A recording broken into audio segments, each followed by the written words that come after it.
Good Monday morning, everybody. I'm Dave Furtado. And I'm meteorologist Jefferson Donovan. And welcome to Keep Her Quick, your latest local news and weather commercial free in about 27 minutes or less. Another bit of a long one today, but we're going to jump right over to weather with Jefferson Donovan here because we have those hot temperatures coming back to play. Yeah, it's going to be a very hot Monday and a very hot Tuesday as well. Temperatures in the triple digits. Now, temperatures in the 100s for this time of August, certainly not terribly unusual, but they are still very hot. These temperatures are still very hot, so it is something that you need to consider. If you have any kind of plans, you need to make sure to pace yourself and find a way to cool off if you have to. Now, as we do go into Wednesday, temperatures are still going to be staying above average into the mid-90s, but the biggest story on Wednesday will be gusty wind throughout the entirety of our viewing area, and then temperatures do turn much cooler by Thursday. And in fact, there could be some rain showers arriving by the time we get towards Friday. We'll talk more about all three of these weather headlines coming up.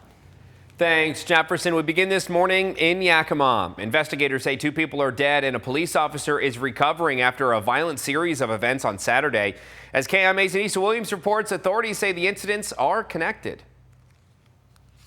Started about 2:40 this afternoon with a report of gunshots being fired in the area of 12th and Washington. When officers arrived, they located 2 gunshot victims. One of the victims, a 33-year-old woman, died at the scene. A 13-year-old boy was also shot, but treated and released from a nearby hospital. Several other children were present during the incident. What officers and detectives determined was that the event was a result of a domestic violence incident between 2 intimate parties.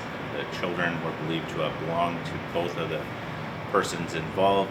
Police say the woman encountered her current or former partner, who was armed and fired into her vehicle, striking both her and the 13-year-old inside. After being shot, she crashed the car. Throughout the remainder of the afternoon and early evening, they continued to investigate. We had multiple officers tied up on the investigation, attempting to determine the whereabouts of the offender, who we had good identity of early in the case. Through the use of our lock systems, we were able to locate the vehicle driving down Yakima Avenue at approximately 7:35 this evening. During cruise night, officers spotted the suspect vehicle near First Street, where they attempted a stop. The driver fled, leading to a short pursuit. Officers disabled the vehicle and began arresting the driver using a canine due to his resistance. During the arrest, gunshots were fired from inside the vehicle. Officers returned fire, killing the passenger.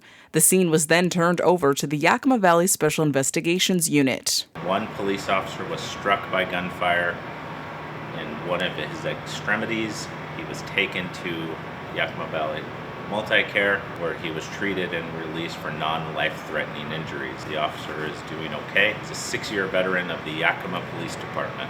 Reporting for Action News, I'm Anissa Williams. KIMA's Anissa Williams, thank you. And anyone with information about the case is urged to contact Yakima Police. Tips can also be submitted anonymously via Yakima County Crime Stoppers. More details can be found up on our website, KIMATV.com. And in Grandview, a Benton City man is in jail after police say he ran over a person who was seeing his ex-wife. Grandview police say officers were called to the area of East 2nd and East 3rd Streets last week for what was initially described as an unknown injury accident. When officers arrived, they found a man had been run over. A woman at the scene told police that her ex-husband had hit the man with his pickup truck, explaining she had come to visit the victim, and while the man was walking through the alley, her ex-husband's truck pulled into the alley, sped up, and hit the man. Police were quickly able to locate and arrest the ex-husband. And an Ellensburg woman has pled guilty to promotion of prostitution after being arrested during a sex trafficking operation in May. Brittany Renee Greenwood was charged along with another woman with agreeing to meet customers in cities across Washington and Montana for sex. Greenwood was busted outside an Ellensburg hotel with another sex worker from Yakima. Greenwood is facing a sentence of up to 3 months in prison. A Tri-Cities man is in jail after stealing from a local golf course. Kennewick police say they were called to Zintel Canyon Golf Course on Saturday after surveillance footage captured an individual cutting a lock to a storage unit on the property. Now, the suspect was later recognized at a nearby store and taken into custody by responding officers. Police say he stole $60 in cash and a Bluetooth speaker from the storage unit. He's currently booked into the Benton County Jail on burglary charges. A Kennewick man is dead following a car crash on Saturday morning on Interstate 90. Troopers with the Washington State Patrol tell us the incident happened shortly before 5 a.m., about 25 miles east of Ellensburg. They say that's when the driver veered his car into an embankment and rolled off of the road before stopping 60 feet off of the roadway. He was pronounced dead at the scene. WSP says the driver was not wearing his seatbelt and stated drugs or alcohol were involved. Multiple people are recovering following a 3-car pileup in Benton County yesterday. Take a look at this photo from the scene as it unfolded. Authorities tell us they were called out to the State Route 397 near Finley Road at around 7:30 yesterday morning to find one vehicle on its side and all lanes of travel blocked. One adult and 2 children were transported to the hospital with non-life-threatening injuries. Police are searching for the driver of a Jeep who was involved in the crash and fled from the scene on foot. An investigation is underway after a crash in rural Franklin County yesterday left one person injured. Troopers with the State Patrol tell us it took place shortly before 7 yesterday morning on the outskirts of Mesa at State Route 17 in the Highway 395 interchange. They say a car driven by a 29-year-old Pasco resident veered into oncoming traffic while traveling northbound and struck another car. The driver in the other vehicle was transported to Catholic Regional Medical Center with injuries, the extent of which are unknown at this time. While authorities say drugs or alcohol were involved, charges are still pending for the 29-year-old. And no injuries were reported in this crash out of rural Benton County over the weekend. Multiple law enforcement agencies on scene were on scene near Peralt Road and State Route 221 after a semi-truck carrying an oversized farm equipment collided with an oncoming vehicle. As you can see, there isn't much remaining on the left side of that blue car. Nobody was injured in the incident. State Patrol is still investigating. And switching gears this morning, in the latest segment of our Focusing on Fentanyl series, we take a look at the future as the opioid crisis continues to evolve. Health officials say the fight is far from over. KIMA's Anissa Williams explains why one local expert says the future depends on prevention. Yakima County saw 31 overdoses in just 1 week. 2 of those were deadly. Thankfully, the overwhelming majority of them survived those overdoses due to Narcan and first responders and their training. However, 2 deaths is still too many. Tobin says the drug supply is shifting, and fast. We have already seen a reduction in supply in Yakima County of fentanyl, and in very short order, we saw carfentanil. We're also seeing a shift back to meth and cocaine.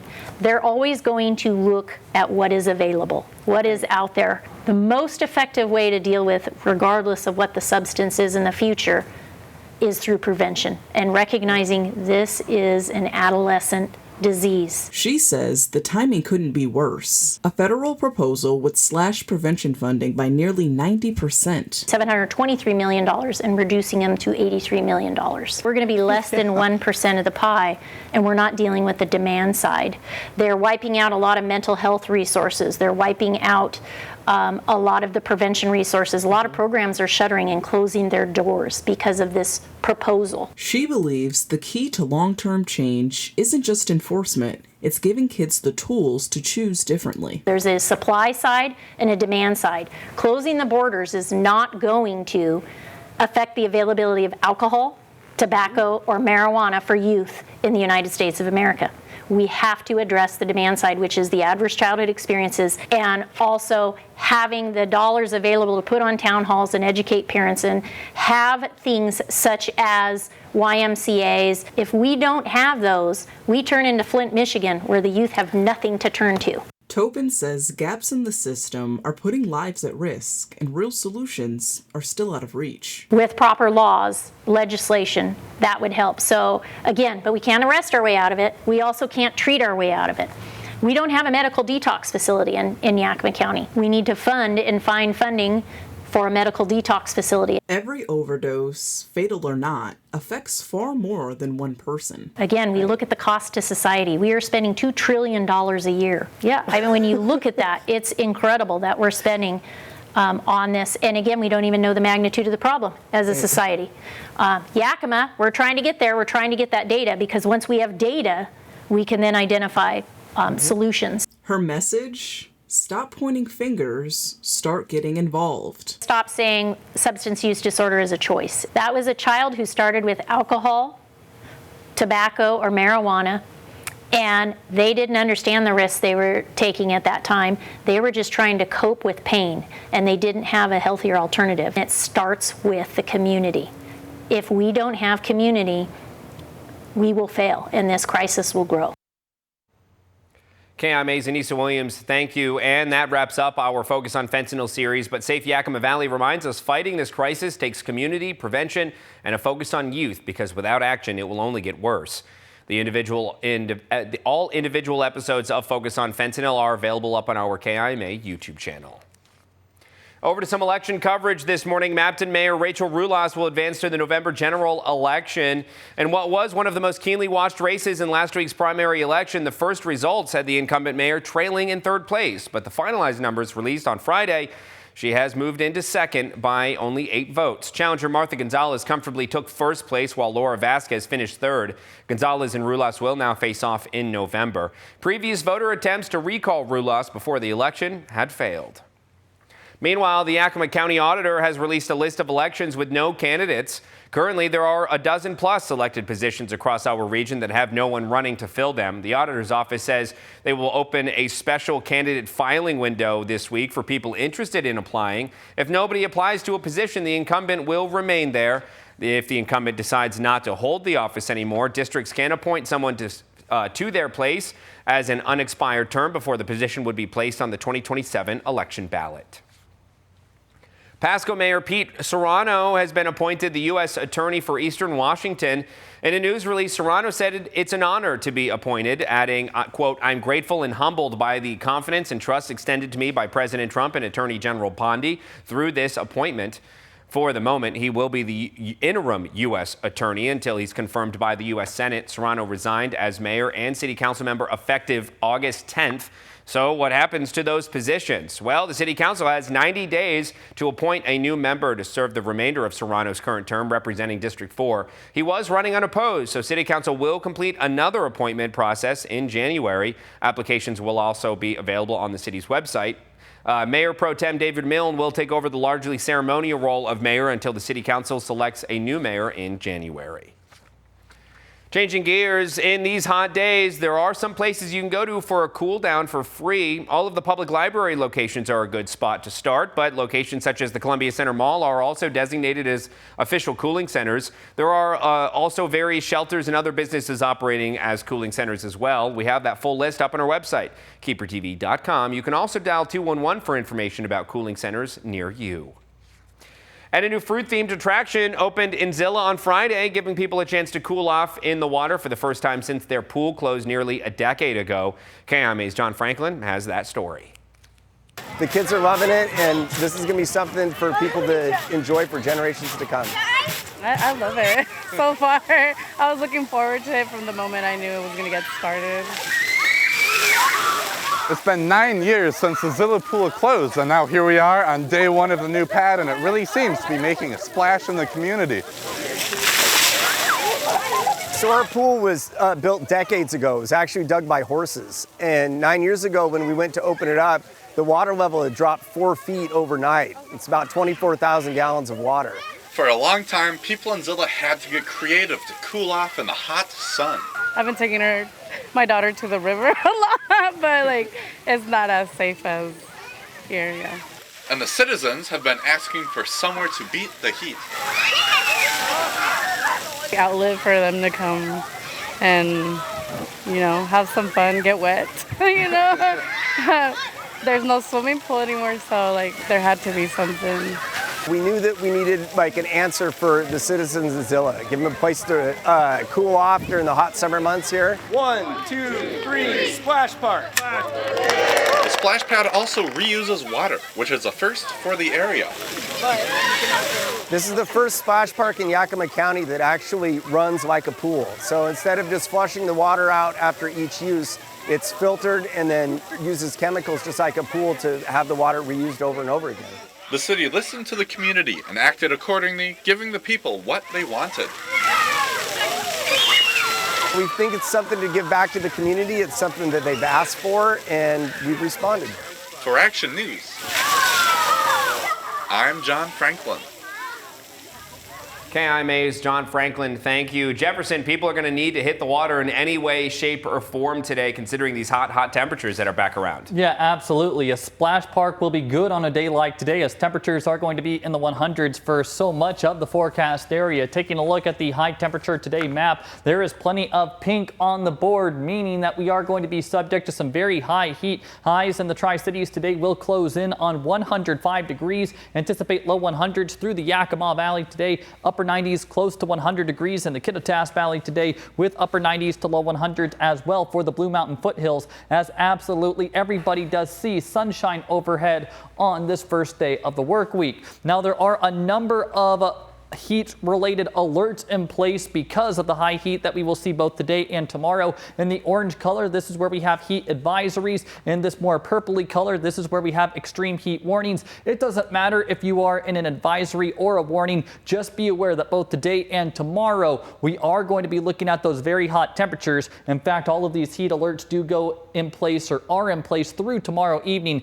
as in some spots we could be looking at daytime high temperatures nearing 105 degrees. Now, let's talk about the next 2 days after today. We've already talked about it several times. High temperatures on Tuesday will be very similar to what we do see today. By Wednesday, temperatures are going to take a slight step back. Most of us on Wednesday will be looking at highs still into the mid-90s, although in the Kittitas Valley, temperatures could be all the way down to the mid-80s as we do hold on to the sunshine for hump day. As we take a look at the wind gust forecast on Tuesday and Wednesday, though, there is something sinister lurking. Today will be a light wind day. Tuesday will also be a pretty light wind day, aside from 30-mile-per-hour gusts possible in the Kittitas Valley, but it is on Wednesday when we are going to see stronger winds across the entirety of the inland northwest. We could see gusts up to 30 miles per hour for hump day in the Tri-Cities, Yakima, and Walla Walla. Gusts up to 40 miles per hour on Wednesday in Pendleton, and gusts up to 45 miles per hour on Wednesday for Ellensburg. With temperatures still in the 90s on Wednesday, with the presence of these gusty wind,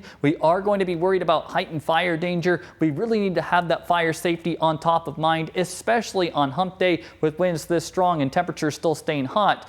Fires could spread rather quickly. Now let's talk about the more extended forecast as we get towards the end of the week. It's as we get towards Friday that our next weather maker is going to be sliding into the Pacific Northwest. Plenty of rain will be falling on Friday along and west of the Cascades, but there is some model disagreement how much precipitation will work over the Cascade crest. There will certainly be a bit of a rain shadow on Friday, and that will continue into Saturday, but I still believe some showers are going to be possible on Friday, specifically for Kittitas and Yakima counties, and then on Saturday there will at least be a region-wide slight chance of showers. Now, even if the precipitation doesn't quite pan out, which is something we will monitor throughout the week, we are going to be looking at much cooler temperatures by the time we get to Friday and Saturday, as highs across the forecast area will only be in the low to mid 80s. Again, a lot to track as we get towards the end of the week, but early in the week our focus is on the high heat. Right now, I'm going to toss it over to Dave. Thanks, Jefferson. In some business news this morning, a second Costco location is officially opened in the Tri-Cities, welcoming a packed parking lot on Friday for its grand opening and providing some free giveaways for people who stopped by. Located at 3125 Queensgate Drive in Richland, the new building is over 152,000 square feet in size, making it even bigger than the Kennewick location. We spoke with customers to get their reaction. Costco is my favorite store because you can buy everything in one place. And it's been hard to maneuver another Costco because it's so crowded.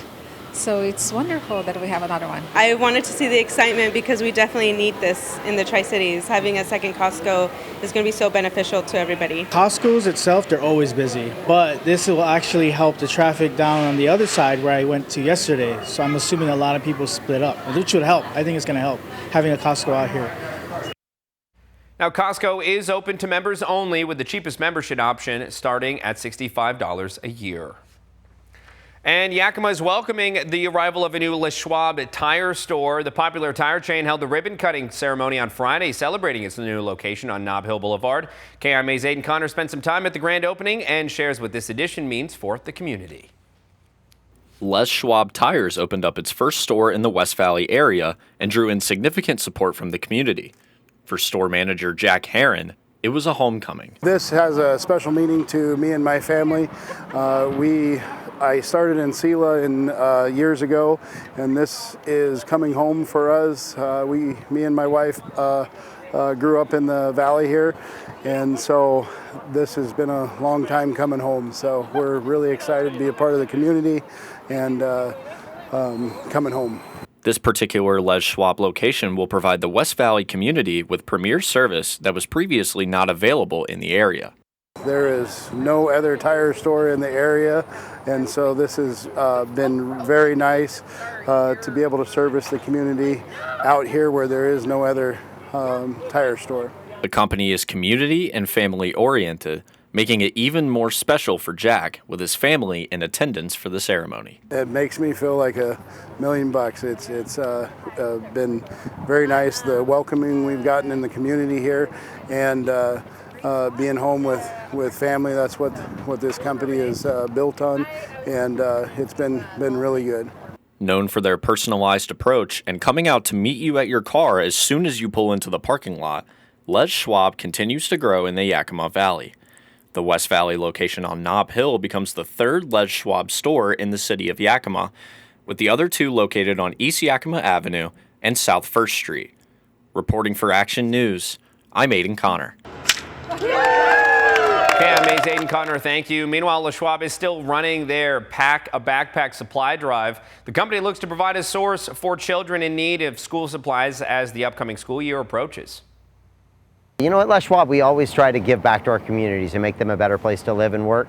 Partnered up with Fred Meyer and the Yakima Pippins to really raise school supplies to help kids out in need this coming school season, and then, you know, all the proceeds go to the Yakima School District.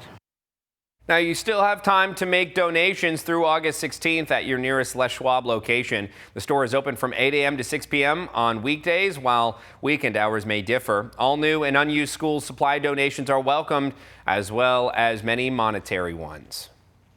And a local community organization has opened up grant opportunities for other Tri-Cities nonprofits. The Three Rivers Community Foundation has over $300,000 in grants available for different nonprofits specializing in different areas. So our goal is to help our nonprofit community meet their missions. They do the work there on the ground.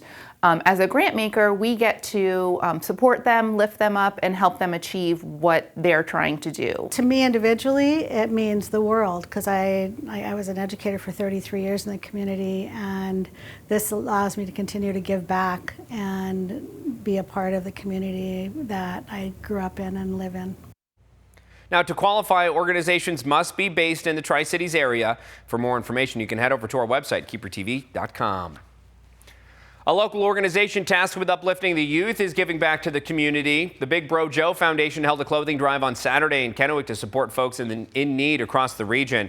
Dozens of boxes and bags filled to the brim poured into the site during the event, something leaders say is a testament of the community's willingness to lend a hand. When we first announced this clothing drive, we had people dropping clothes off way before today. Today we're starting to get a little bit more traffic because the day is going on, but we have a lot, I'm talking about a lot of clothes, and I really want to thank the community for doing that and bringing these donations. But we have clothes, we have shoes for kids, for adults, a lot of accessories, hats, and so much more.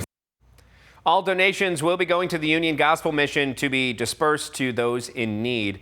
Even if you've missed out on contributing to the clothing drive, donations can still be brought to the Big Bro Joe Foundation. Details can be found up on our website, KEPRTV.com.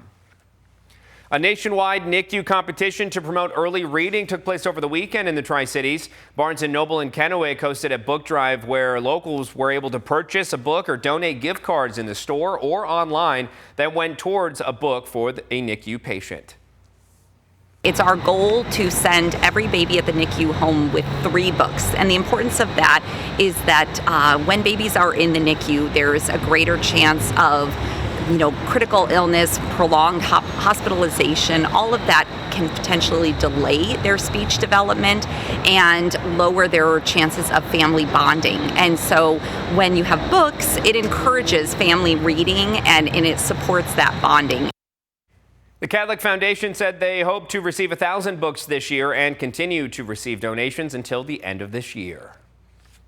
And have you written a book lately? If so, a unique opportunity to showcase your literary abilities is coming up later this summer. The Harmon Center in Yakima is hosting their first ever local authors book fair, where you can meet local writers, find your next read, and show some love to our homegrown talent. Authors can snag a display spot for just $25, and the event takes place on September 13th. Registration is due in person by September 8th at the Harmon Center. More details and registration forms can be found up on our website. And finally, folks across the region gathered on the tarmac at McAllister Airfield in Yakima over the weekend, learning about various aircraft at the museum. KIMA's John Franklin set his coordinates for the landing strip and shares what he learned. Well, we have a unique airplane and a unique car display today. The McAllister Museum of Aviation invited big boys to show off their big toys at the airfield. Our unique airplane is a home-built power glider. It falls in the experimental category. That airplane can glide for 4 miles with its engine off while only losing 1,000 feet of altitude. Inside the hangar, more planes, engines, and automobiles were waiting. Well, inside we have a couple other experimental aircraft. One was the BD-5, which was the first experimental or home-built aircraft ever to have a jet engine put on it. A red Ford from the 50s was also on display for people to inspect while oohing and aahing. Old engines were dusted off, some of them being only one of a few still left. Oh man, the museum has a lot of really neat things. We've got a cutaway of a 4360 engine, the largest reciprocal engine ever made, and there's only 4 of those left in the world. The museum staff was excited to open their doors for free to the public, showing artifacts and telling stories from generations ago. We like to do lots of different things to get people involved with aviation. For Action News, I'm John Franklin. KIMA's John Franklin, thank you. And thank you for watching this episode of Keep Her Quick. For more local news and weather, you can head over to our websites, keeper and KIMATV.com, as well as our Facebook pages. But while you're here, be sure to subscribe to our YouTube channel to keep up with our latest mini newscasts Monday through Friday. Have a terrific Monday, everybody.